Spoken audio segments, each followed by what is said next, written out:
Hey guys, it's your girl Maya. Please ignore my boring screen. My phone shuts down a lot. Obviously, I need to get a new phone, but I wanted to do some horror games, like text games and stuff like that. So I picked three, and I'm going to do this one, The Grim and I, because apparently it's something like you're talking about your death. Okay. This is a story about dying and what it means to let go. Faced with the ultimate choice, torn between your lost life and an unknown future, will you be able to take the Grim Reaper's hand and pass over to the other side, or will you be doomed to wander the world forever, weighed down by the chains of your past? Blah, blah, blah, blah, blah, blah, blah. How will you react to the discovery that you are dead? Blah, blah, blah, blah, blah. Okay. Oh no. Um... Damn it. I can play the first two chapters for free, so let's do that. Oh, an ad. New. Damn it. Prologue. The rain falls in clear sheets over a tableau in monochrome. It runs down black umbrellas. What? Oh, it runs down black umbrellas along black coats, over black mud, and into an open grave as a black coffin descends into its depths. The only sound is of falling water on autumn leaves and the falling tears of those in the audience. Oh, this is a funeral, you observe. How did I get here? It's my fucking funeral. The mourners' faces are familiar, identically dressed, but each a separate instance of your life. A coworker, a school friend, a sibling, a lover. Oh God. You walk over to the headstone. The name comes into view. It looks familiar. It looks familiar because it's yours. Your first name. All right. Oh, I didn't mean to do that. My last name. Okay. Engraved in black capitals, here lies Maya Kami. This is your funeral. It makes sense, really. It explains why the rain passes through you and why you don't feel cold. It explains why you're the only one not wearing black, and it explains why no one is looking at you, why no one is speaking to you. Seen enough? Well, almost no one. I don't get that. Okay. Ah! A lone figure. Oh, no, that's not what I was going to shoot. Okay. A lone figure stands in the cemetery watching your funeral and you. The rain bends around him, afraid to touch the robe raised over his head and hiding his face. He stands too tall to be human, and his hands are of bone. One holding a huge scythe, the other reaching out, index finger extended.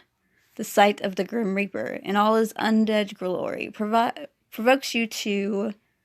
I think I would probably just, remain still and just, stare at him, honestly. You wouldn't say that you are unafraid. It's hard to say what you feel. Perhaps the reality of what this means has not yet fully sunk in. The Grim Reaper, in response to your silence, places his hands on his hips.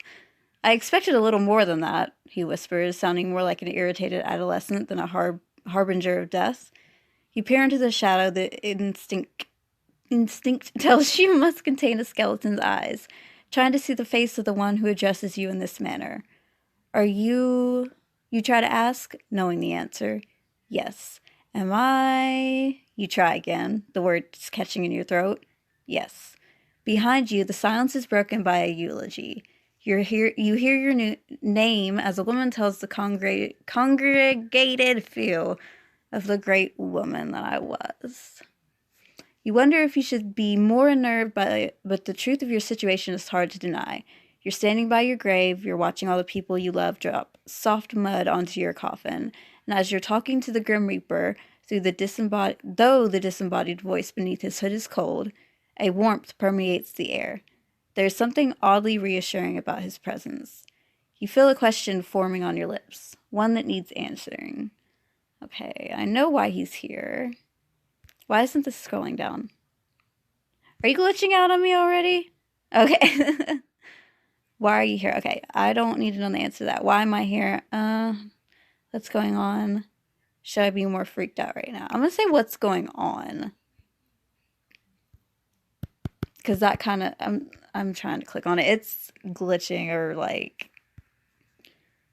This fucking phone, guys. This is what I'm working with. Come on! I'm like sitting here clicking the hell out of it, which probably isn't helping. It's scrolling. Why won't it let me? Oh, hell. Hold on. Okay, I fixed it. What's going on?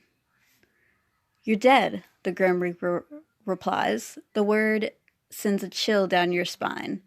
I don't remember dying, you protest. That doesn't matter, you are still dead. A chill again. But nothing, he silences you, his skeletal hand rising once more. You know you are dead. Don't deny it, and don't fight it. How did I die? Air enters death's hood in a single stream. It reminds you of the breath that precedes a scolding. That does not matter. Nothing else matters now save one thing. And what's that? It is the reason I'm here, he replies. The final part of dying. I'm here to take you away from this world and to the other side. You turn to look down at your grave.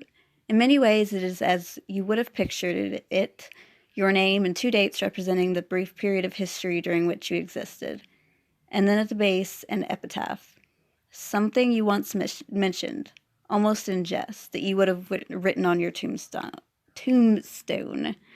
What style of epitaph did you choose? Ooh, macabre. Definitely macabre. Death is not a pleasant thing, and you didn't want your tombstone to shy away from that. What does it say? As you are now, so once was I. Death called, I answered. The blood in her veins grows cold. I like the as you are now, so once was I. All the more morbid for the fact that you're the one reading it. Yes. A part of you is waiting to awaken. The other is very aware that this is no dream. Take my hand, the Grim Reaper whistles, stepping forward and extending his lifeless fingers. Take my hand and leave this world. It is time. You can't help it. As he asks, you turn to look over your shoulder at the one whose tears are heaviest. Death draws in a rattling sigh. You were in love, he concludes. I am in love, yes. Is that bad? I'm going to say yes. The Grim Reaper nods.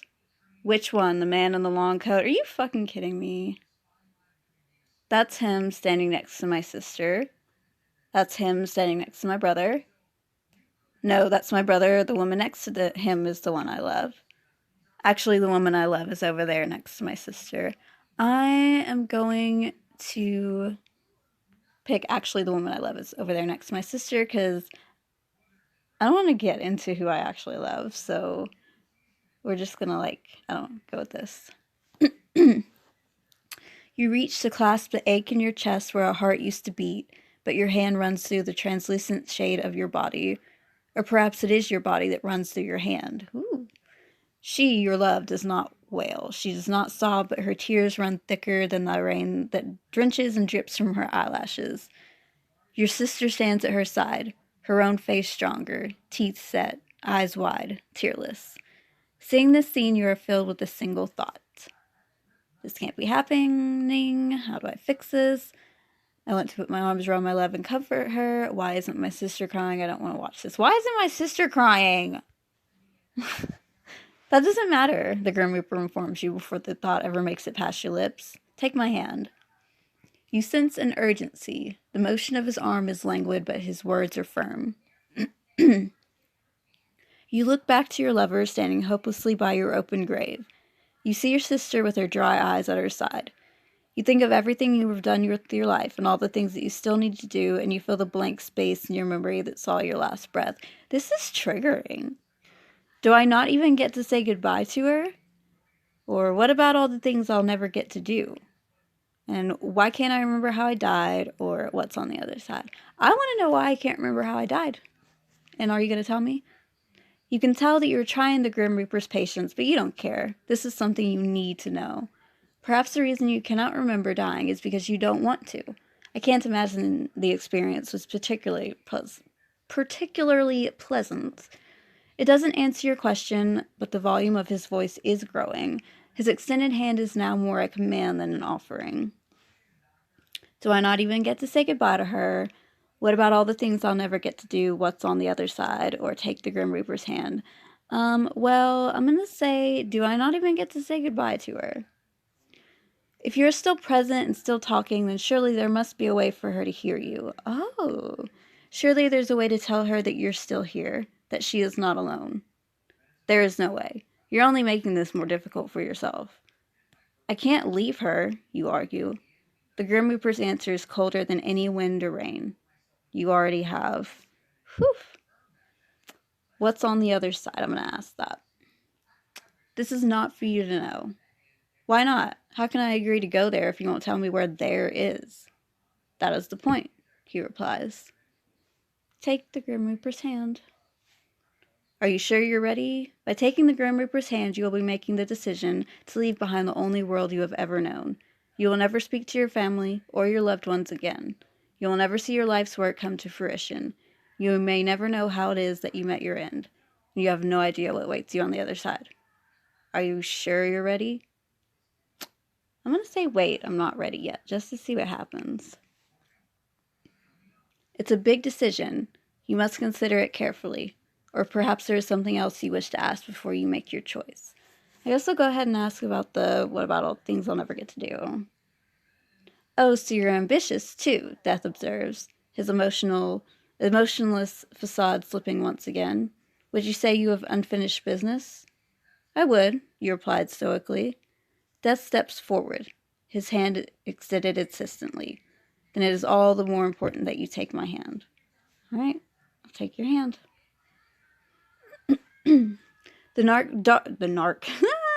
dark beneath the Grim Reaper's robe brightens. He extends his hand to you, and you raise yours to him. His skeletal fingers pass right through you. Eyes turning upwards, you try to see an expression within the depths of Death's robes, but there is none. Is that supposed to happen? You ask. Why can't I touch you? You can tell that the Grim Reaper must be scowling beneath his hood, as the same sulking voice you heard before returns. This is why I hate your kind.